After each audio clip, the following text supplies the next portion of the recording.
I, 43F, have 2 children. Sarah 17F and Aiden 15 male. 9 years ago, my late husband passed away in a fatal car crash. I was devastated. I was afraid for my kids to grow up without a father, and I was afraid to be alone. Luckily, my family stepped up. My brother-in-law acted as a surrogate father for my kids. My sister and Bill do not have kids of their own, but were happy to help us out. 5 years ago, I met my now husband 47 meters and his daughter, Elizabeth 17F, at a friend's housewarming party. I was hesitant to date again, but I took things slow, making sure he was a good man to be around my kids. I discussed my kids' feelings with them along every important milestone and made sure they were comfortable with my husband and stepdaughter. When he proposed, and I spoke to my kids about how they felt, only one request, the promise, was made. I would make sure that my kids and I had time together, just the 3 of us still. I agreed to take my children out twice a month, just the 3 of us, with exceptions if need be. As my kids remember their father, and Elizabeth's mother was still in her life, we made a rule that neither of us would try to be parents to our stepkids. We are responsible for our bio kids. This was discussed with all the children together. Our kids are also allowed to choose how they feel about one another, whether or not they wished for a sibling relationship or something else. It's not up for my husband and I to decide. Back to present time, I still regularly take my kids out twice a month for an adventure with the 3 of us.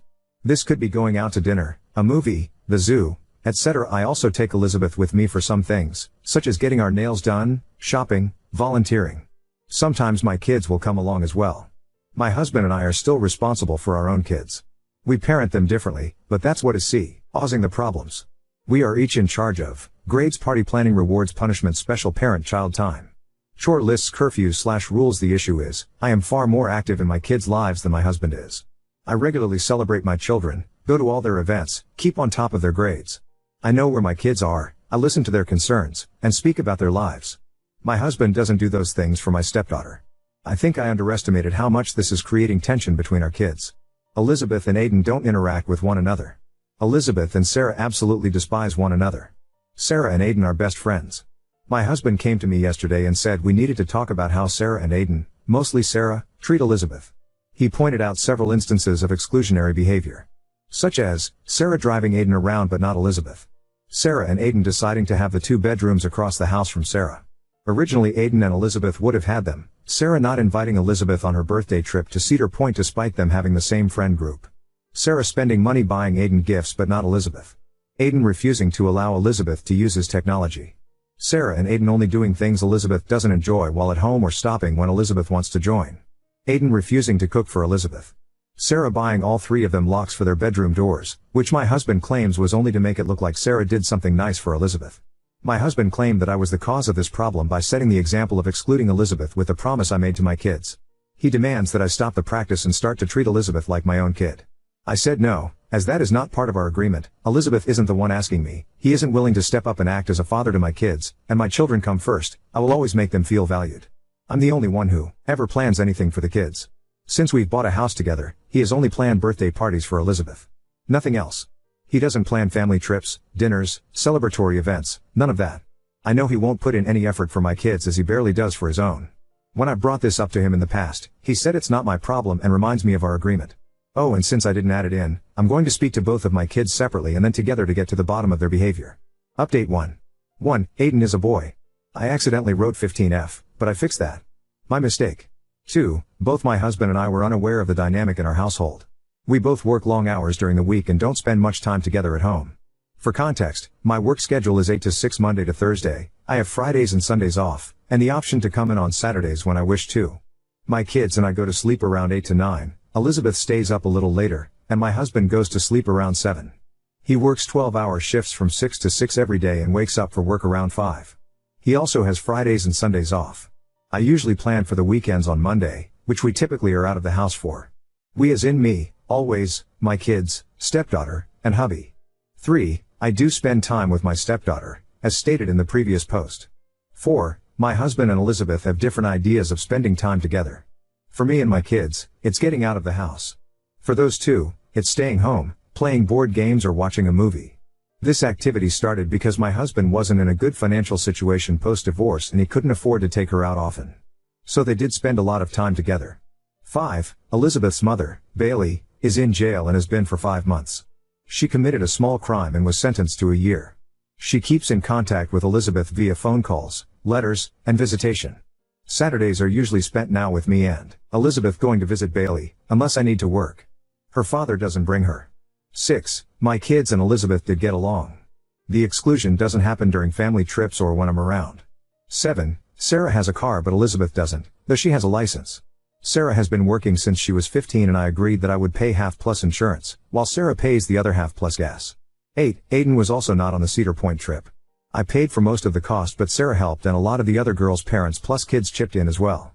9. I am more strict with my kids than my husband is with Elizabeth. They have a curfew, great expectations, safety regulations, etc. I think that's it, but I might add some if I think of anything else. I am also going to address the previous points. These are not justifications, just how I see them along with more clarification. Sarah driving Aiden around but not Elizabeth. Aiden does not have a license and has multiple outside activities. Elizabeth drives either mine or my husband's car. Sarah and Aiden deciding to have the 2 bedrooms across the house from Sarah. Originally Aiden and Elizabeth would have had them. Our house has 2 master bedrooms and 2 regular bedrooms. Sarah was going to have one of the masters, but she insisted Elizabeth take it, her reasoning being she won't have to share a bathroom with her stepbrother.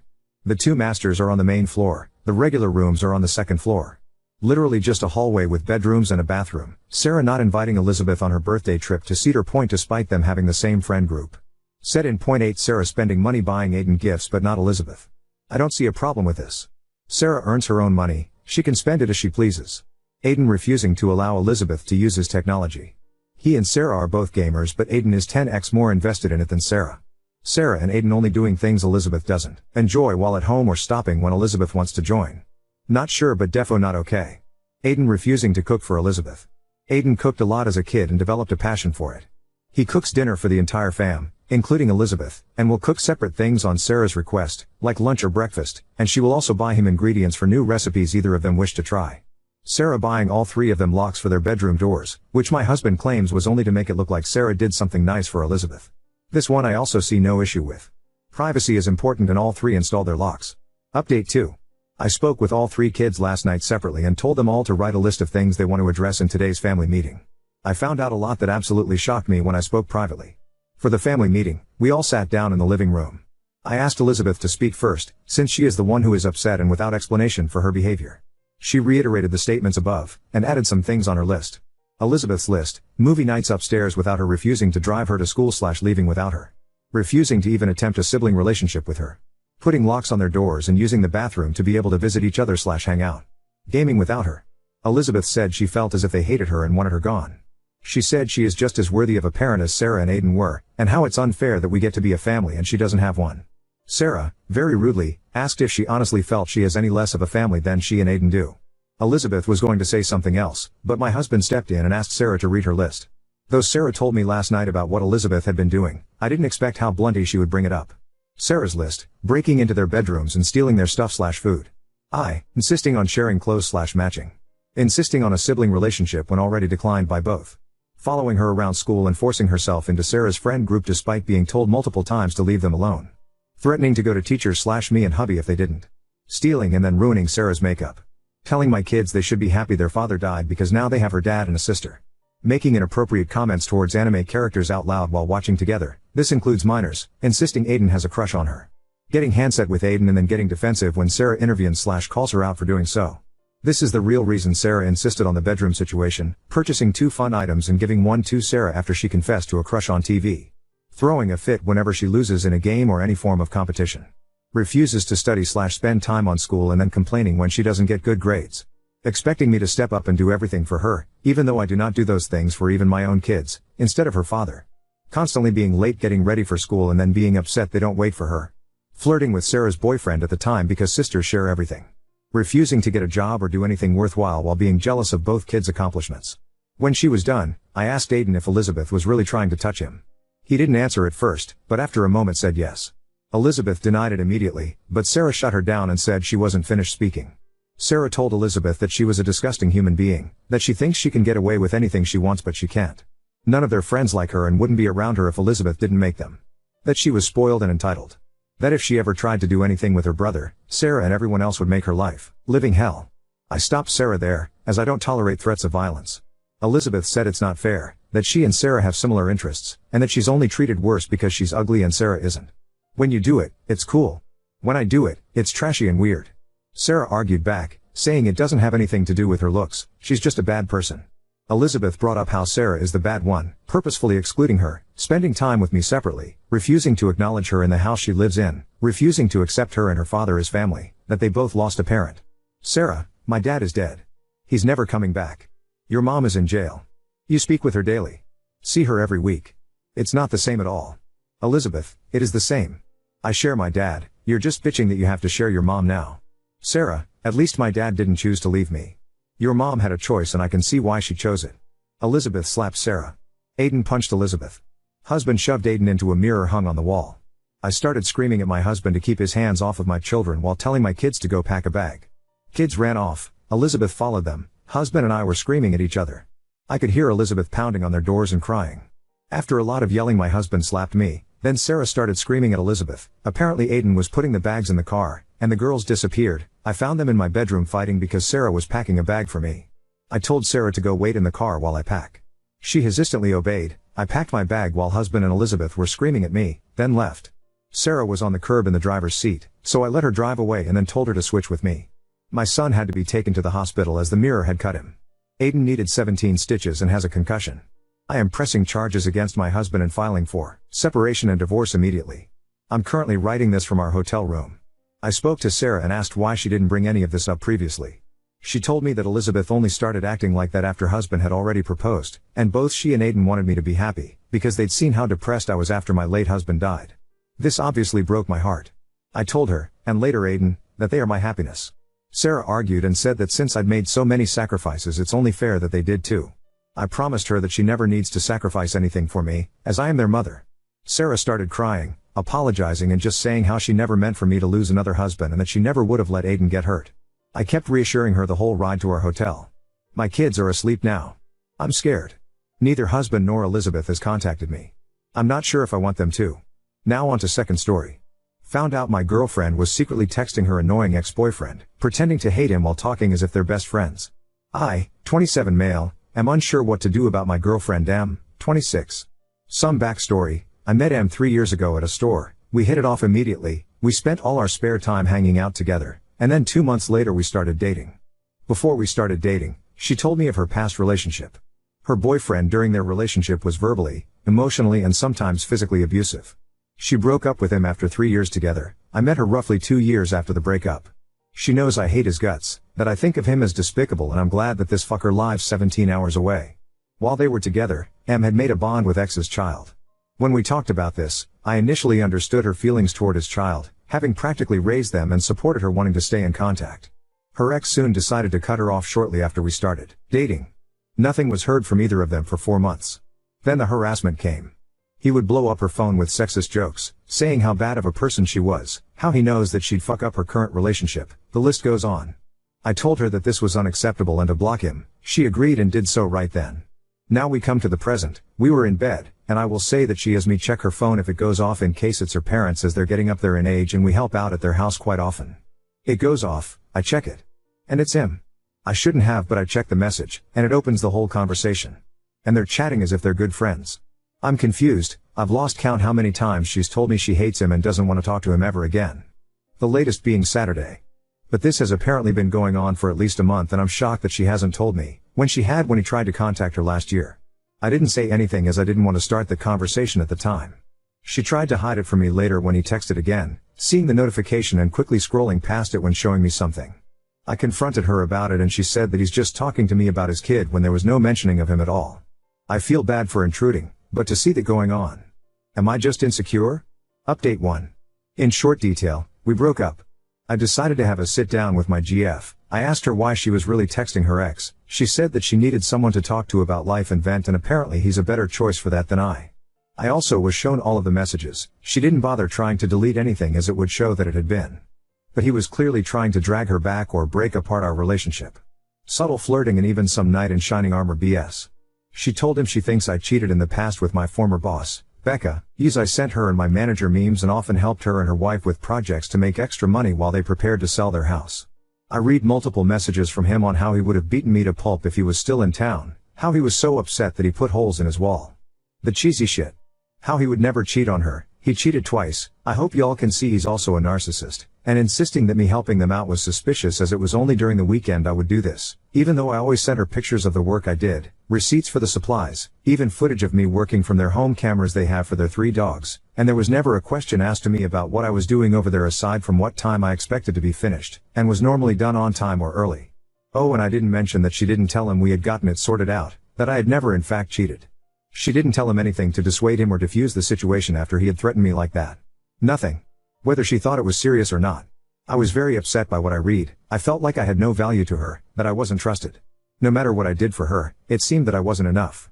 I pressed her. I told her she has 2 options. She cuts him off and we go to therapy, or she can continue to have her chats with him and I walk away. Honestly, I should have just ended it myself, but I was curious as to what she would do. But it's over. She refused to cut him off, saying her only chance to talk to his child again is by talking to him. I told her if that a child that isn't even hers and a man who abused her is all she really cares about, then good luck with that. Grabbed my stuff, and left. Rude? Yeah, I let my emotions get a hold of me. I called her parents, and ended up telling them we've split. They're great people. They told me they're sorry that things turned out the way they did. They've even invited me tea for dinner Friday, just me and them, so I can get some of my tools I've loaned them and to talk more about this. I thought about declining their offer to dinner, but her mom is too sweet for her own good. And her dad and I always have a blast having a drink together. So I'm going Friday. I've doubled down on my decision. And knowing them, they probably won't press me to try to make it work. After all this, I'm going to treat myself to a nice bottle of sake I've been saving in my fridge and just relax. Update 2. M has tried contacting me nonstop, from calling to messaging me on SM. Begging me to talk with her and work things out.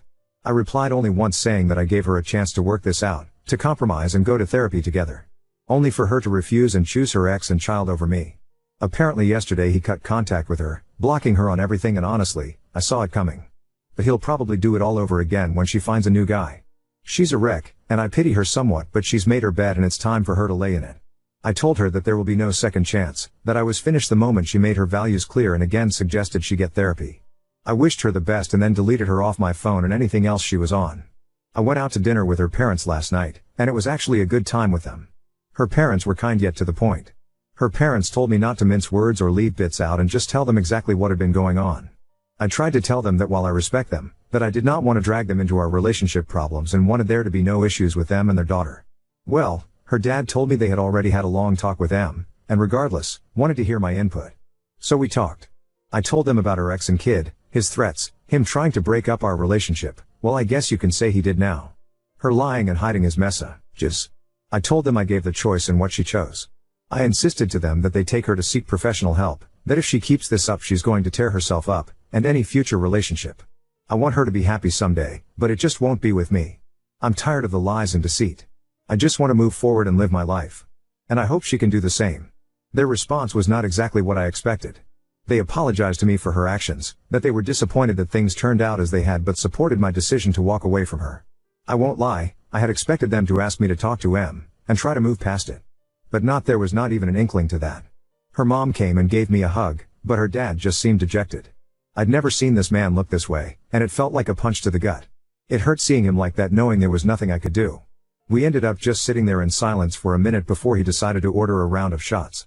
A round turned into 2, and that seemed to help relax everyone as we started chatting about my future plans, their retirement, goals and hopes. We were out for 3 hours. Chatting as if we were just normal people. I had a great time, even while it hurt. We cried a few times, we also laughed, and remembered past times when we'd make a fool out of ourselves. When we were about to part ways, her dad gave me a bone-crushing handshake, and a hug which her mom ended up joining in.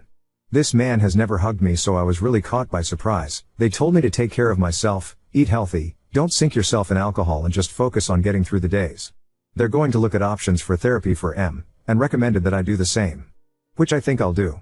They handed me a bag with my tools, said they're going to miss me, but wished me the best. I gave them my goodbyes and we parted ways. I feel like a huge weight has been lifted, both off my chest and my shoulders. I decided I'm taking a break from dating. One day I'll find someone. But that's all in the back of the mind. To others who may be going through similar situations, talk to your partners. If you've only talked about going to therapy, schedule a session. If not for you both, do it for yourself. Do not sacrifice your mental nor physical health for the sake of a relationship. If it's not healthy, and attempts of improving your relationship fails, walk away. I know for many it's not that simple, but when will enough really be enough for you?